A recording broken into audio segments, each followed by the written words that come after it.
Namaste students. Today, under the heading Introduction to Trigonometry, we'll be doing next topic, that is trigonometric identities. In this section, we'll be learning three identities of trigonometry. Again, let us take one right angle triangle where at point B, 90 degrees is framed. Theta is at position A. So, AB is base, BC is perpendicular and AC is hypotenuse. Using Pythagoras theorem, x square equals to perpendicular square plus b square, we got AC square equals to AB square plus BC square. If we divide all the terms by AC square,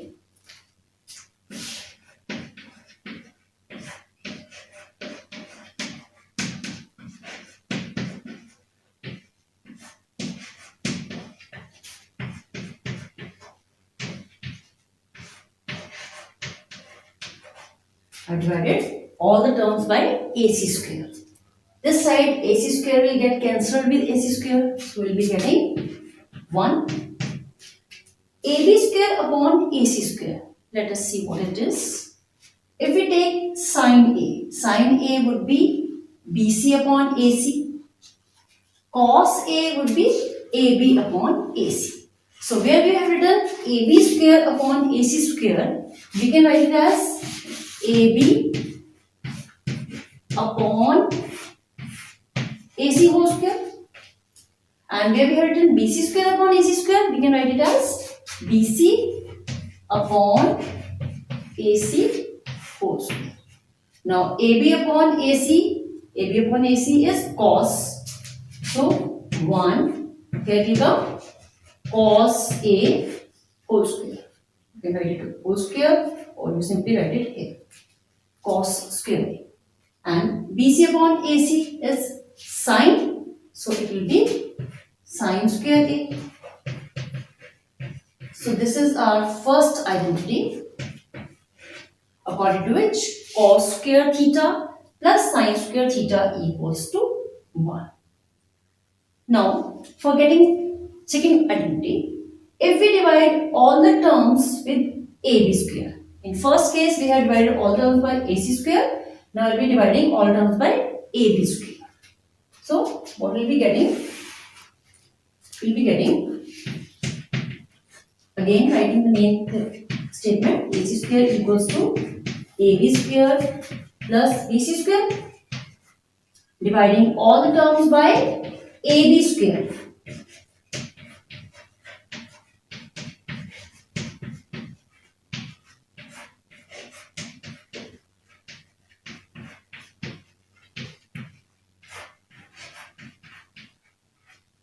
Now let us see what is AC upon AB. I have written all the 6 trigonometric ratios for you. What is AC upon AB? AC upon AB is secant. So here at this place it will be coming secant square A.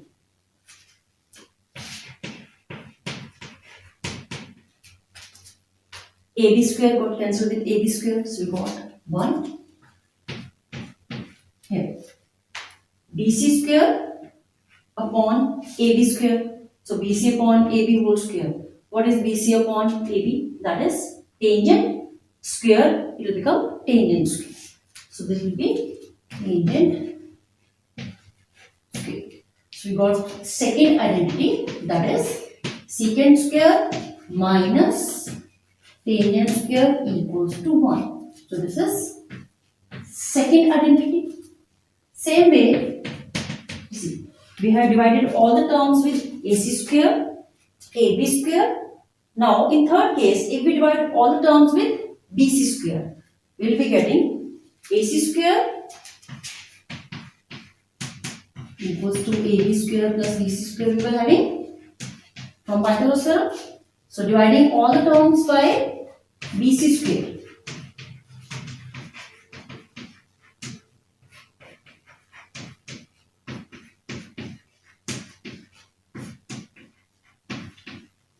BC square got cancelled with BC square, it is 1. AC upon BC. AC upon BC will be replaced with cosecant A. So, and square is there. So, cosecant square A equals to AB upon BC. AB upon BC. Cot square is there. So, it will be cot square. So, what we have got? Cosecant square equals to cot square plus 1. So, third identity is cosecant square A minus cot square A equals to 1. This is third identity. Now next we'll be learning how to use these identities in our sums. Let us solve an example. Here we have to express cos A, tangent A and secant A in terms of sin A. Just now I told you identity that we can write cos square A plus sin square A as equal to 1. Now we have to express cos in terms of sin. So if we shift sin to the other side, we will be getting 1 minus sin square A. And if we remove this square, it will become square root that side. Or you can say, taking square root both sides, we will be getting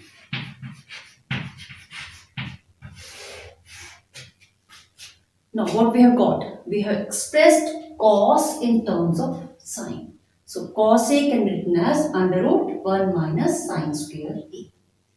Next they are saying express tan A in the terms of sin A. If we write tan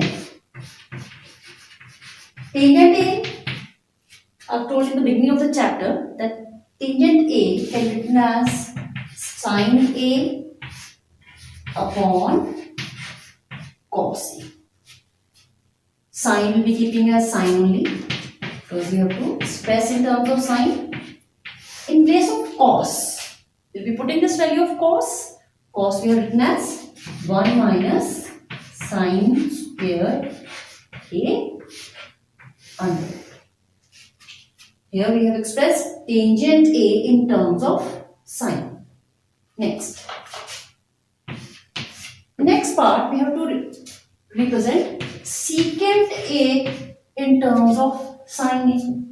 Now I've told you that secant A is reciprocal of cos A. That means secant can be written as 1 upon cos.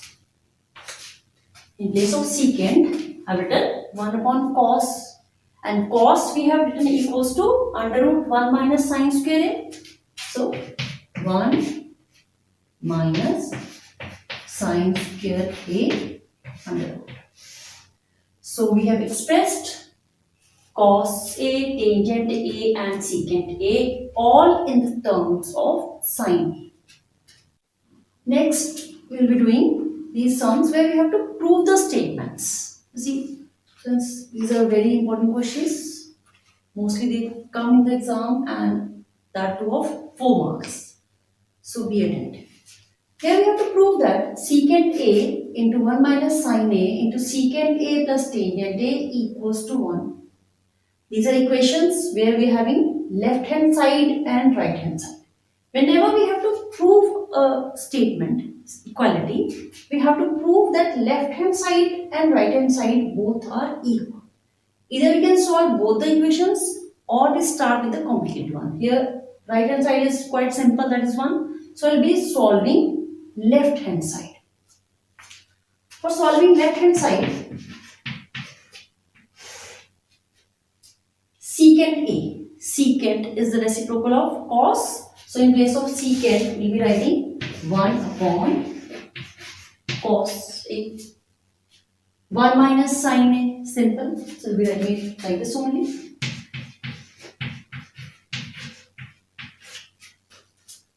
It is secant. Again, secant in terms of cos. And tangent sin upon cos.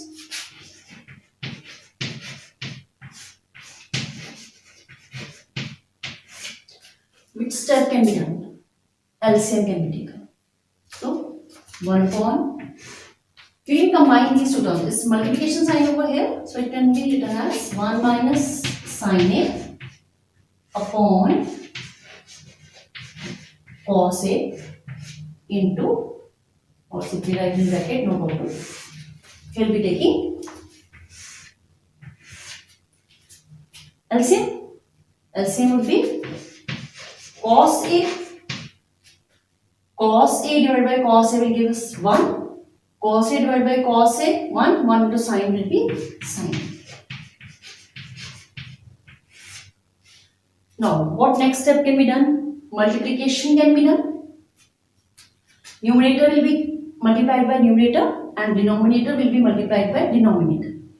A minus B into A plus B. So, it will become A square minus B square. So, this will be 1 square minus sin square. Divided like this also, sin whole square, no problem. And cos A into cos A would be cos square.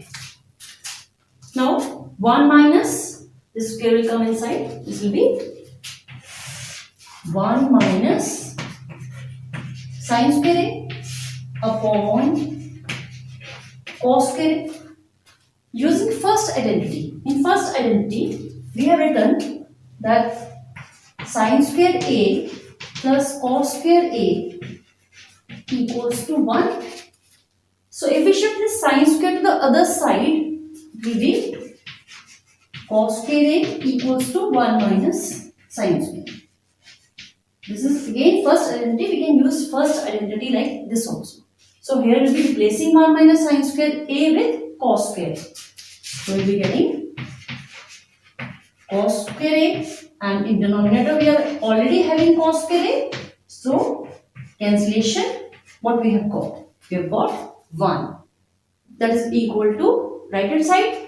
So always in proving questions we have to write. It shows that implies left hand side equals to right hand side. Hence prove. This is what they have told us to prove. In next example, we will be proving that cot A minus cos A upon cot A plus cos A equals to cosecant A minus 1 upon cosecant A plus 1. I have taken left hand side. Solving left hand side. Cot A can be written as cos A upon sin A.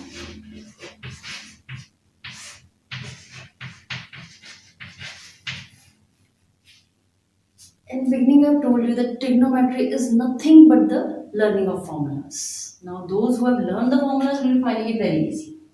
Cot A is equal to cos A upon sin A minus cos A, nothing in the denominator, we can write 1. Whole upon cot A is cos A upon sin A plus cos A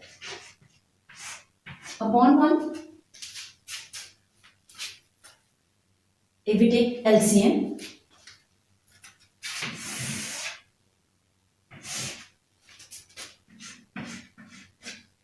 this is composite to this implies sign as term is bigger one. Sin A, and sin A divided by sin A will give us cos A minus sin A, this LCM divided by 1 will give sin A, and sin A into cos A.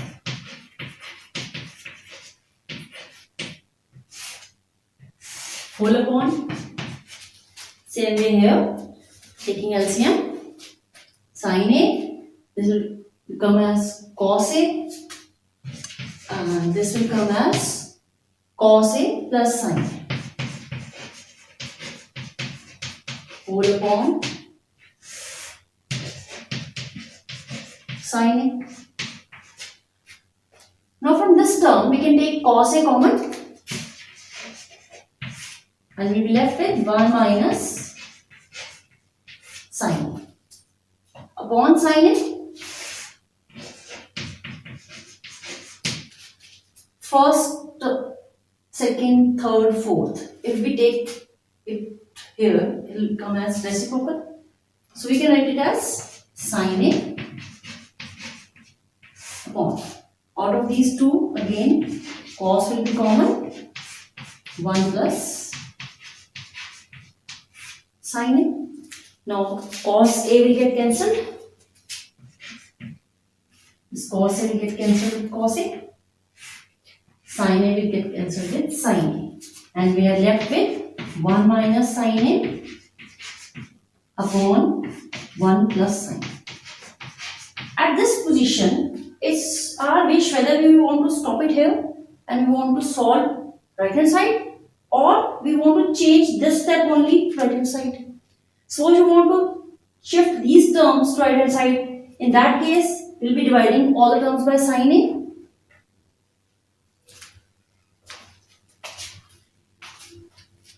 We will divide all the terms by sin A. So it will be 1 upon sin A minus sin A upon sin A. 1 upon sin A plus sin A upon sin A. So what I have done? I divided all the terms by sin A. So 1 upon sin A, cosecant A, here cancellation, minus 1 upon cosecant A plus 1. Now see to it. Whatever we have got after solving the left hand side, it is equal to right hand side. Therefore, we are writing, therefore, LHS equal to RHS, hence proved.